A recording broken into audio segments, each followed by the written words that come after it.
This is a video on structural isomerism. We're going to look at the three types today. We're going to look at chain isomerism, position isomerism, and functional group isomerism. I will be using WebMo to elucidate or to describe some of the molecules which I am talking about. And you should already be familiar, certainly, with the common functional groups in organic chemistry for IB Higher Level 2021. Okay, WebMo, if you've not used it before, the login is guest, really hard to break. And when you land into here, if you've seen my previous videos, we can easily build some things. Now, if I build something as simple as ethene, okay, I can generate my, let's start again. We can build ethane, clean up, we're going to add my hydrogens, that's good. Idealized mechanics, and I can spin around my ethane in space because that's closer to reality, or in fact, that's very much closer to reality than a ball and stick, a plastic model or lines on a piece of paper, which you've probably been drawing. We can spin it around in space. We can also do something called a Fischer projection here. We can eclipse, completely cover one of the carbon atoms with one of the other ones. It doesn't matter which way around we do it. And we see a 1, 2, 3, 4, 5, 6 hydrogen atoms apparently sticking out from one carbon. But we all know there's one hidden behind. Those are Fischer projections, and they'll be the subject of a different video. Why do I show you this? I show you this because this is a sigma single bond. These are two sp3 hybridized carbon atoms. So here's a carbon atom, hybridization sp3, charge is 0, and the bond length is its usual 1.54 angstroms. If I want to do the different one, I can't remember which one I did the mechanics, there we go. And now we can get to the strain energy. All wonderful stuff for your IA, but that's not today. It does not matter where I put this carbon or this carbon. It will always be plain old, beautiful ethane. New molecule, 1, 2, 3. So now let's make some propane. Do that, clean up, add my hydrogens, let's clean up the geometry, there we go. Spin it around in space because it's fun to do. So now we have a nice straight chain alkane of propane.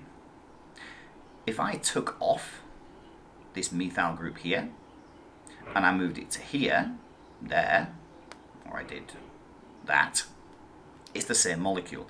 If I took off this one and put it here, then I would do, where are we? We would do that. It's the same molecule.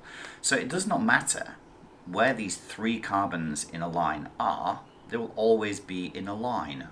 You could not have methyl ethane. Okay, a good rule of thumb, if you're ever naming the alkanes and you put one alkyl as the first part of the name, know that you are wrong. Okay, it can be one chloro, that's okay, but it can't be one methyl. Now let's have a look. We get the next one: methane, ethane, propane, butane. Let's put some single bonds between the butane carbons. Clean that up. Let's add my hydrogens. Clean that up. Let's sort out the geometry. Let's spin it around because we like to do that. So the bond angles are 1 and 9.5 degrees. The hybridization is sp3, 3, this is CH3, CH2, CH2, CH3. Now, we've introduced something. We've introduced a possibility. Because this is 4 carbons in a row. If I move this carbon to this end, it's still 4 carbons in a row. However, what if I do, go back to my periodic table, what if I do 1, 2, 3 carbons, and then I take this end one here, or this one, same one, and pop it onto the central carbon atom. Clean up, idealized, there we go. Oh, it's popped it down here. Now what's happened is, this is no longer butane. That is not butane. What is that? It's also not 2-methyl propane. Why is it not? Well, where else could it be? It is methyl propane, absolutely. Could not agree more. It is methyl propane. It's not 2-methyl propane because you can't have 1-methyl propane. As I said, 1-alkyl, naming an alkane, is just wrong. This is 1-methyl propane, but it's not, is it? That's butane. So now we have 2-methyl. No, I've done it myself. Now we have methyl propane. Methyl propane. Can we move it anywhere else? No.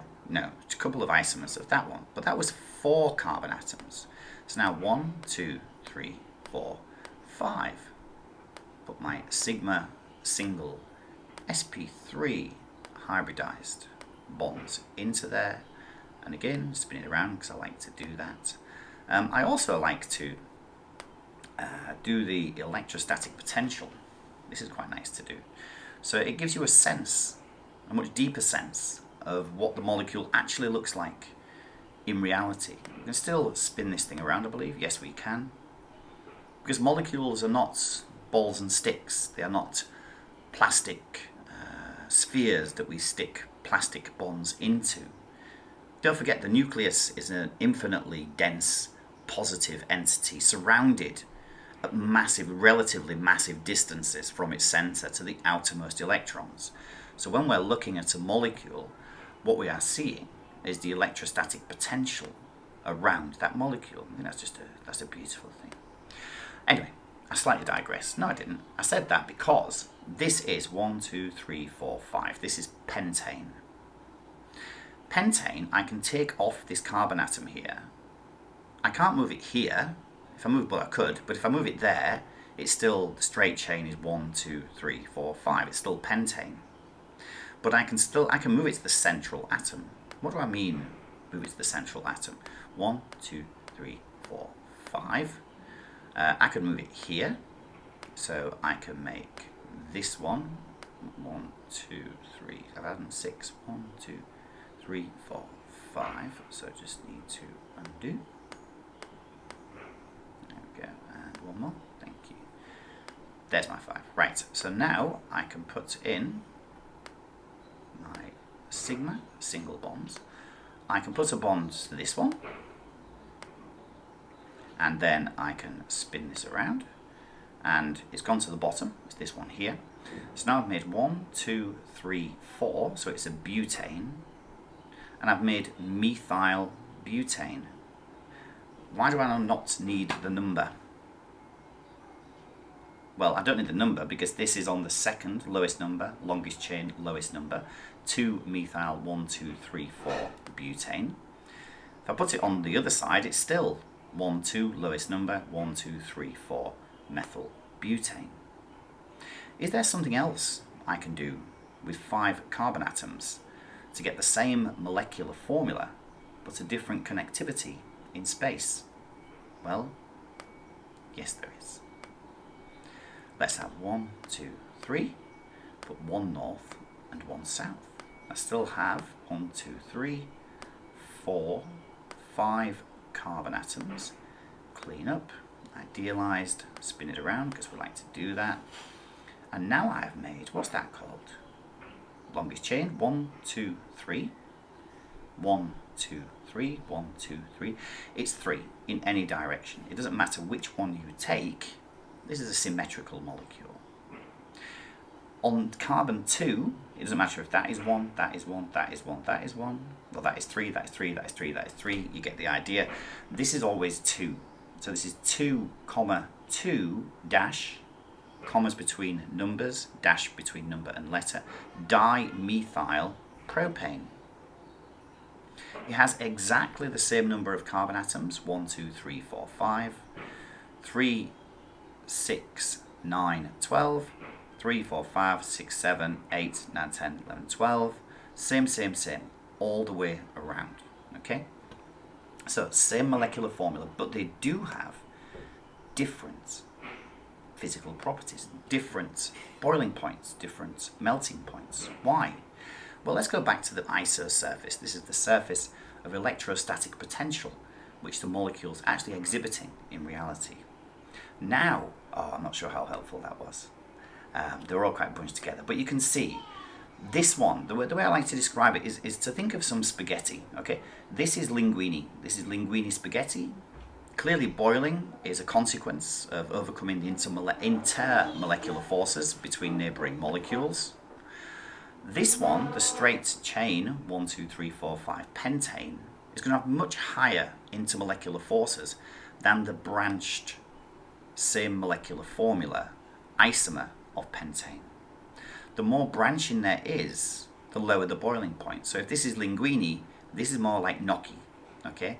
And to pull apart the strands of linguine is going to take much more energy than pulling apart just those little balls of gnocchi. And it goes back to the electrostatic potential. Okay. At this point, I would ask my class normally to make the isomers of hexane, 4, 5, 6. And we put single bonds into here. 5, 6. Clean up, idealized. 6. So we've got hexane. So maybe we should pause the video now and have a go and see how many isomers you can find of hexane. Go.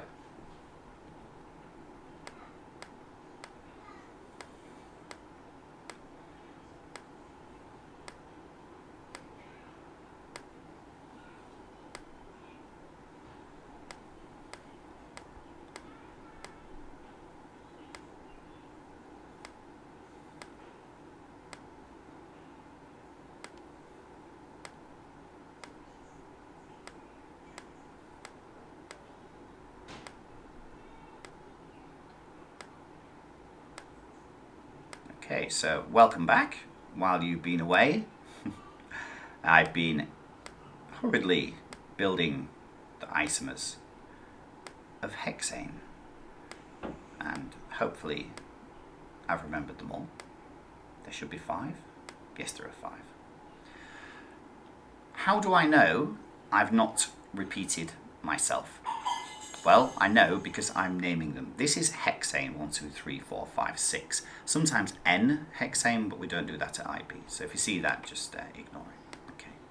I can clean them up, and then I can look at my, undo that, I was not in the correct tool. I can then look at my molecules which I have built. Can I enlarge? I can. Is this helping? Not a great deal. They're all a little bit bunched together. But anyway, we've got hexane, and then we've got 2-methylpentane, 3-methylpentane, 2,2-dimethylbutane, and 2,3-dimethylbutane. They're all built there. If you rewind the video, I'm sure you can see them, and they're coming up on the slide shortly anyway. So, if you're a teacher watching this, a great punishment to do for kids, if they've been naughty, is ask them to draw all the isomers of, I don't know, decane, because there are 75. Okay? Or maybe C20, 366,319, and depending on the gravity of the situation, if there are 120 carbon atoms, there are 3.675 by 10 to the power of 48 different possible isomers. Oh my gosh. Wow. So, WebMo, use it, play with it, enjoy yourself. That's called chain isomerism, okay?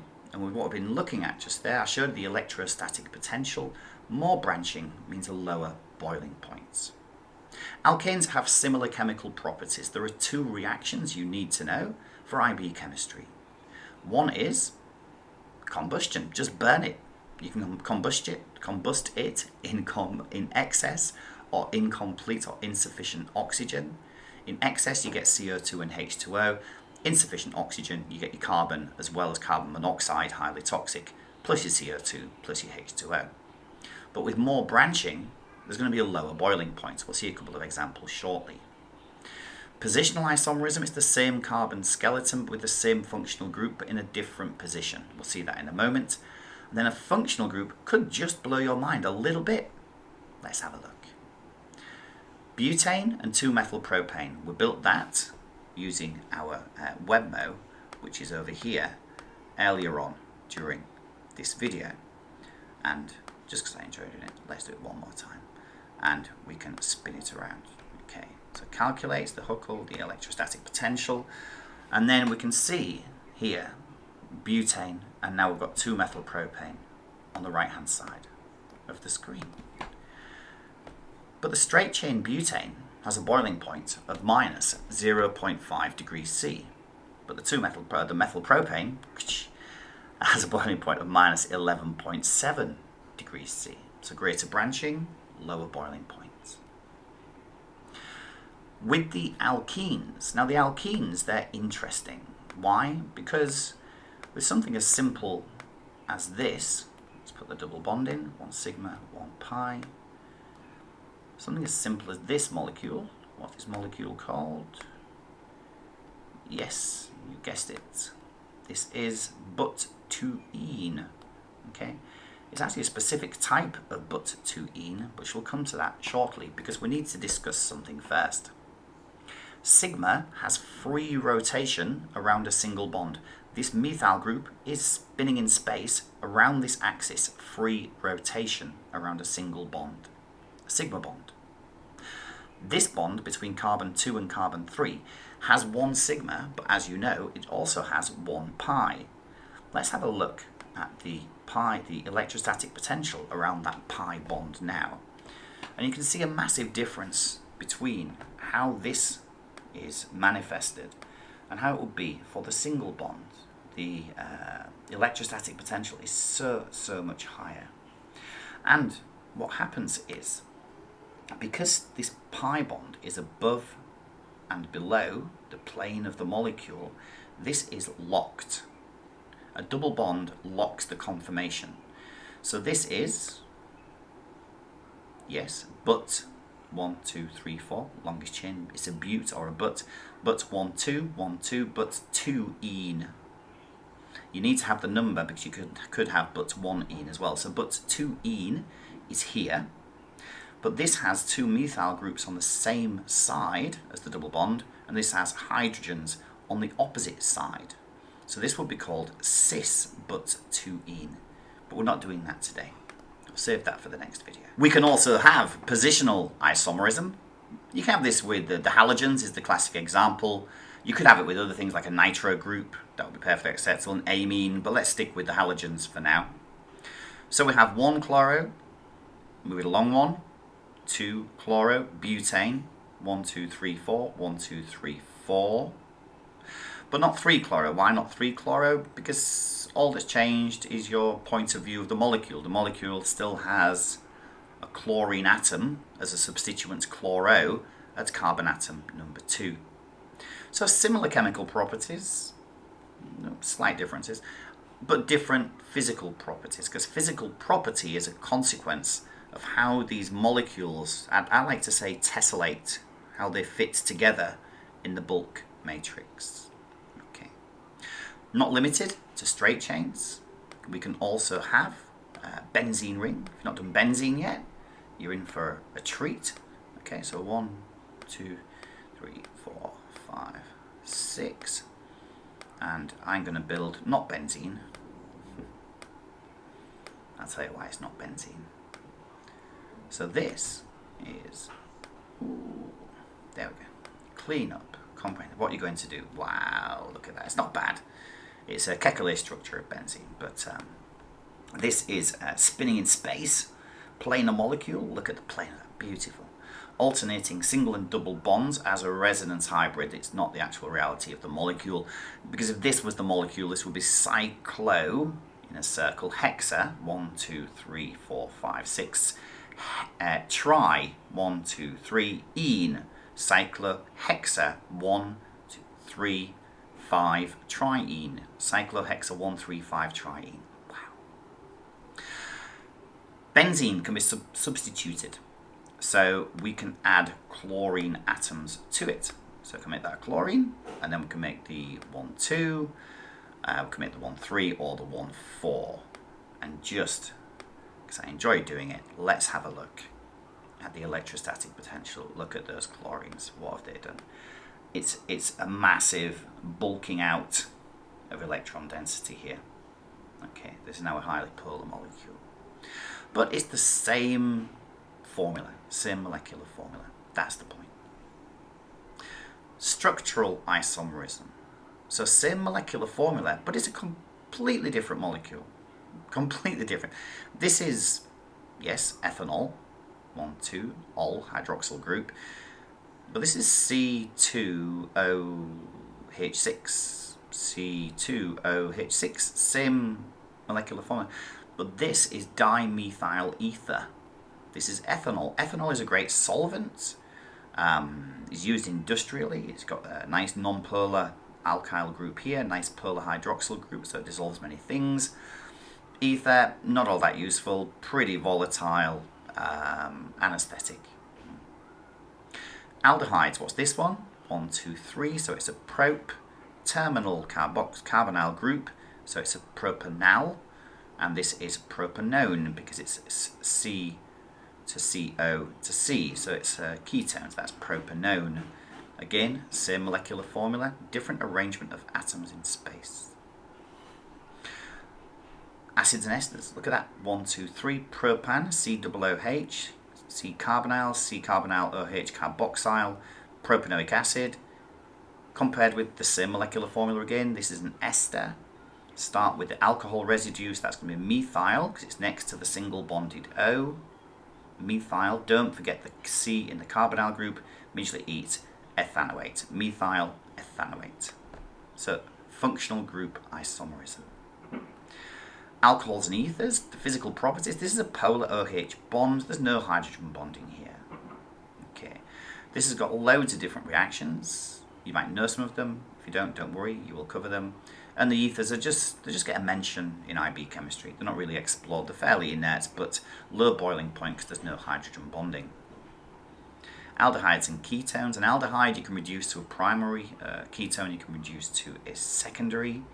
So different consequences given the same reaction conditions, so that we will react differently, but only dipole-dipole interactions because there's no OH group. Carboxylic acids and esters. The acids react with most things, as you know, carbonates, oxides, metals, bases, etc. Esters are pretty stable. They're the reason your armpits smell a bit and the apple smells so juicy and beautiful, and it's probably time for a break now. So we shall leave it there. We'll do another video separately on stereoisomerism, again using WebMo. If you like WebMo, give it a comment at the bottom, let me know. I think it's great. Is it just me? Okay. Thanks very much for watching. Loving your support. Don't forget, what should we do? Nucleophilically substitutes that subscribe button. See you soon.